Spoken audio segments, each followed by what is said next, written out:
আমি আনকি শিক্ষকৰ পদোন্নতিৰো প্ৰস্তাৱ দিছো, যাৰ কাৰণে যি শিক্ষকৰ নিযুক্তিৰ সেৱা বিধি থাকে, সাৰ্ভিস ৰুল থাকে, এই সাৰ্ভিস ৰুলখনক আমি সংশোধন কৰাৰ প্ৰস্তাৱ ৰাখিছিলো।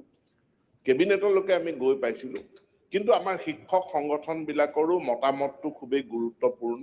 গতিকে আমাৰ যিমানবিলাক শিক্ষক সংগঠন আছে, আমি শিক্ষক সংগঠনবিলাকৰ লগতো এই নতুন সাৰ্ভিস ৰুল সম্পৰ্কে আমি তেওঁলোকৰ লগত আলোচনা কৰিছো।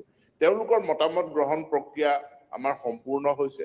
গতিকে বিদ্যালয় শিক্ষা বিভাগত কৰ্মৰত শিক্ষক শিক্ষয়িত্ৰীৰ কাৰণে এখন নতুন সাৰ্ভিস ৰুল আহিব, আৰু যিখন সাৰ্ভিস ৰুলত শিক্ষকৰ পদোন্নতিৰ ব্যৱস্থাও থাকিব।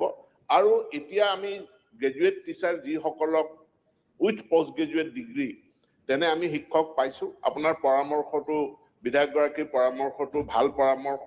সেই পৰামৰ্শটো আমি বিবেচনা কৰিম, যাতে তেওঁলোকৰ যিটো শিক্ষা আছে, কোৱালিফিকেশ্যন আছে, সেইটোৰ সৎ ব্যৱহাৰ কৰি তেওঁলোকক 11-12তো শিক্ষাদানৰ সুযোগ যাতে আমি প্ৰদান কৰিব পাৰো, তাৰ কাৰণে আমি ব্যৱস্থা গ্ৰহণ কৰিম বুলি মই আপোনাক জনাইছো। ধন্যবাদ।